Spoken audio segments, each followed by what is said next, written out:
Ragging. The thing is, बहुत लोगों का टेक्स्ट आया है कि दीदी क्या हम लोग एग्रीकल्चर यूनिवर्सिटी का हॉस्टल लेने से सेफ़ है रैगिंग से, या फिर हम लोगों को पीजी लेना चाहिए। I want to keep some facts, ठीक है। बहुत सच्ची बात है कि तुम लोग का यूनिवर्सिटी में आने के बाद काइंड ऑफ टैलेंट हंट होता है, और बहुत बच्चे ये टैलेंट हंट को रैगिंग समझ के बैठते हैं। मैं खुद भी जब अपनी यूनिवर्सिटी में गई थी तब मुझे भी लगा था कि मेरा रैगिंग हो रहा है।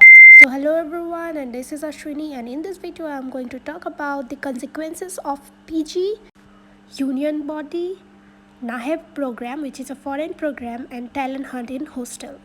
So the fact here is, अगर तुम PG लेना चाहते हो तो तुम्हारे पास अपना ट्रांसपोर्ट एंड कम्युनिकेशन के लिए एक साइकिल या फिर स्कूटी होना बहुत ज़रूरी होगा, क्योंकि मॉर्निंग का 8 o'clock से क्लासेस स्टार्ट हो जाता है, और तुम अगर क्लासेस में लेट पहुँचते हो तो टोटली एक दूसरा सा सिचुएशन ही वहाँ पे क्रिएट हो जाता है। तो इसीलिए professors are very strict with the time. First year में इतना नहीं होता है, लेकिन द थिंग इज़, अगर प्रोफेसर लोग 8 o'clock आता है और तुम अगर 8:10 में आओगे तो इट डजंट लुक्स गुड। तो ये बहुत नॉर्मल सी बात हो जाएगा कि तुमको 7:55 तक तो क्लासेस पहुंचना ही है। और ये नहीं है कि तुम्हारे क्लासेस सिर्फ एक ही जगह होगा, you have to move around everywhere for your classes. कहाँ कभी होगा आईसीआर फील्ड में, कहाँ कभी होगा तुम्हारा हॉर्टिकल्चर ऑर्चार्ड में, तो कभी होगा तुम्हारा एक्सटेंशन का डिपार्टमेंट में, या फिर you have to roll around in the university to reach your class. तो तुमको अगर लगता है कि 8 बजे मैं ऐसे भी क्लास पहुंच सकता हूँ या फिर पहुंच सकती हूँ, तो please you can go for PG. But still अगर तुमको यूनिवर्सिटी में जाके यूनियन बॉडी में जाना है, तो आई वोंट से कि बाहर आउटसाइडर्स को चांसेस नहीं मिलता है, बहुत कम चांस मिलता है यूनियन बॉडी में अगर तुमको जाना है। तो दिस आर द थिंग जो पीजी लेने से अच्छा है या फिर बुरा हो सकता है। तो दीज आर द पॉइंट्स कि तुमको थोड़ा ध्यान रखना होगा अगर तुम पीजी लोगे, क्योंकि पीजी अगर तुम पेइंग गेस्ट लोगे तो तुम्हारा एक खर्चा भी बहुत ज़्यादा हो जाता है। तो थिंग है, जो तुम यूनिवर्सिटी में 4-5 हज़ार में पूरा 6 मंथ हो जाता है तुम्हारा, वही तुम अगर बाहर रहोगे तो तुम्हारा अराउंड 1 मंथ में ही 5,000 होगा। तो तुम्हारा अगर फाइनेंशियल बैकग्राउंड बहुत अच्छा है तो you can go for it. लेकिन स्टिल अगर फाइनेंशियल बैकग्राउंड होने के बाद भी अगर तुमको स्टूडेंट यूनियन में रहना है तो हॉस्टल में रहना ही पड़ेगा तुमको। बाहर अगर तुम रहोगे तो तुम्हारा स्टूडेंट यूनियन में रहना थोड़ा मुश्किल होगा। So the next point here is, people have asked me about the ragging. Now अगर तुम यूनिवर्सिटी में आओगे तो तुम्हारा एक छोटा सा टैलेंट हंट करके कैसे टैलेंट सर्च होगा। तुम्हारा टैलेंट हंट इसीलिए होगा क्योंकि जब तुम यूनिवर्सिटी में रहोगे तो तुम्हारा प्रोग्राम्स होते रहते हैं। अराउंड 12 मंथ्स में तुम्हारा 13-14 प्रोग्राम्स होगा। हर एक महीने में 2-3 प्रोग्राम्स होते हैं। तो उसके लिए हर एक सीनियर को, हर एक जूनियर को भेजना पड़ता है अपना हॉस्टल से।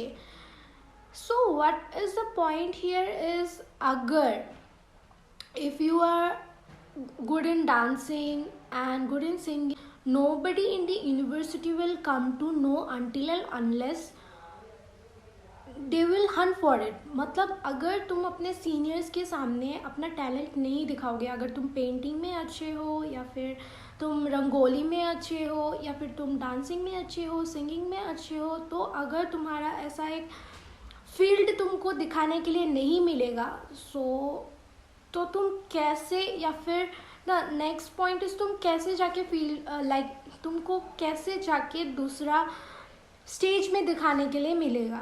सो अगर तुमको लगता है कि तुम कल्चरली रिच हो, तुम्हारे अंदर बहुत सारे टैलेंट है, this is an opportunity where you can show your talent.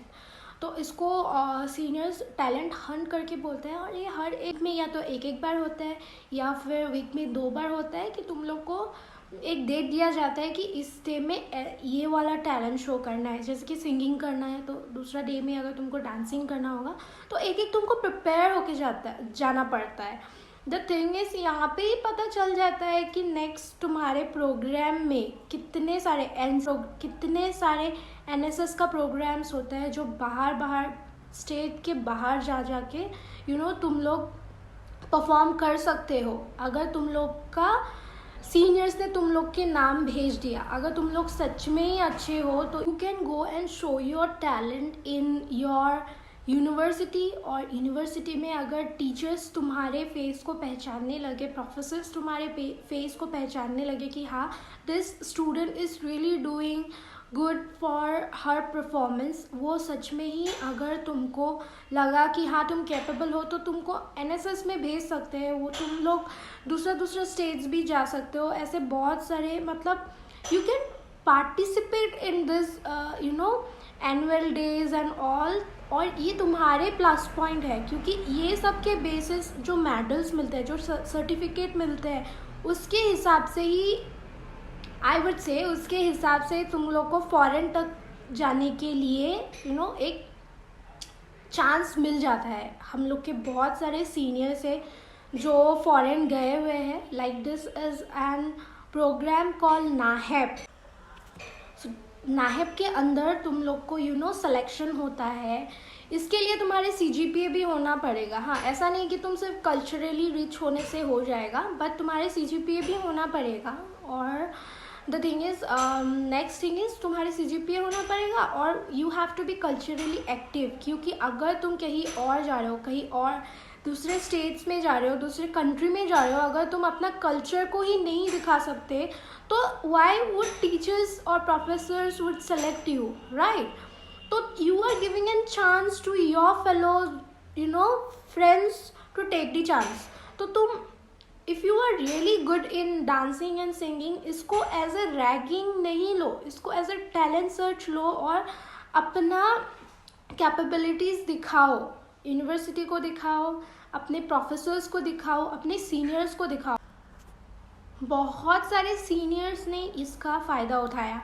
दो हम लोग का कोरोना की वजह से कोई भी ऐसा प्रोग्राम हो नहीं पाया जो बाहर कंट्रीज़ का या फिर फॉरेन प्रोग्राम्स कुछ भी नहीं हो पाया, लेकिन still our seniors have went to South Africa का जो ब्रिक्स में अवार्ड प्रोग्राम्स होता है उसमें गए हैं। फिर some went to Singapore and some went to Switzerland और कोई USA भी गए हैं। Why? Because they are known to the professors, because they have talent, because they are good in studies. तो ऑब्वियसली ओवरऑल देख के ही तो उनको भेजेंगे ना। So this is an very important thing which your seniors won't say. तुमको harassment लगेगा कि हाँ यह हरास कर रहे हैं ये लोग डांस के नाम पे, सॉन्ग के नाम पे, but the thing is these are really the positive things which you should take to yourself and go for it।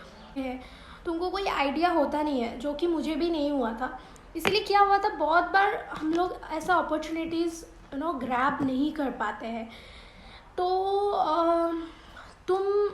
तुम लोग का एक ही काम होता है कि तुम लोग अपने नोटिस बोर्ड चेक करते रहो, जो हम लोग का एडमिनिस्ट्रेटिव बिल्डिंग में भी होता है। या जब अपनी यूनिवर्सिटी गई थी, यहाँ पे मैं I would like to share my own experience to थोड़ा सा। द थिंग इज़ मैं जब यूनिवर्सिटी गई थी तो नो बडी जस्ट सेड मी, ये सब सीनियर्स ने मुझे बताया ही नहीं था। इनफैक्ट तुमको ये भी नहीं बताएगा सीनियर्स कि जो अच्छे सीनियर्स हैं वो बता देते हैं। तो अभी तुम थोड़ी ना यूनिवर्सिटी में जाके ढूंढोगे कि ये अच्छे हैं ये बुरे हैं, तुमको कोई आइडिया होता नहीं है, जो कि मुझे भी नहीं हुआ था। इसलिए क्या हुआ था, बहुत बार हम लोग ऐसा अपॉर्चुनिटीज़ ग्रैब नहीं कर पाते हैं। तो तुम लोग का एक ही काम होता है कि तुम लोग अपने नोटिस बोर्ड चेक करते रहो, जो हम लोग का एडमिनिस्ट्रेटिव बिल्डिंग में भी होता है। और एक क्वेश्चन तुम लोग में से आ सकता है कि 8 to 4 हम लोग कुर्तीस में रहेंगे, कुर्ती और उसके बाद जब हम लोग हॉस्टल्स आ जाएंगे तो उसके बाद हम लोग को कुर्ती क्यों पहनना है, तुम लोग में से कोई मुझे क्वेश्चन कर सकते हो बाद में, इसीलिए I would like to put some of the views. मुझे नहीं पता, जब मैं भी तुम्हारे फर्स्ट ईयर के थी ना, तो मुझे भी ये बहुत चिड़चिड़ होता था कि यार एक तो क्लास 8 बजे से 4 बजे से करो, फिर 4 बजे के बाद फ्रेश होके वही कुर्ती सलवार पहनने के लिए थोड़ा मुश्किल होता था। I don't know if the rules still prevails, हम लोग का जूनियर्स क्या कर रहे हैं, लेकिन the thing is for 15 days तक तुमको ये डेकोरम मना के चलना पड़ता है।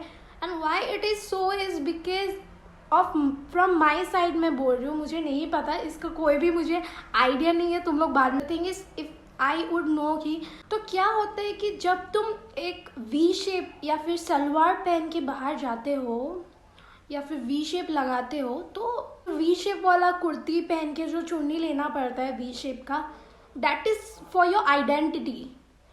वो वी शेप देख के प्रोफेसर्स भी समझ जाते हैं कि या ये फर्स्ट ईयर के बच्चा है, या फिर सीनियर्स भी समझ जाते हैं कि हाँ ये फर्स्ट ईयर के, अगर इसको कुछ समझ नहीं आ रहा है, if she is doing something then guide her.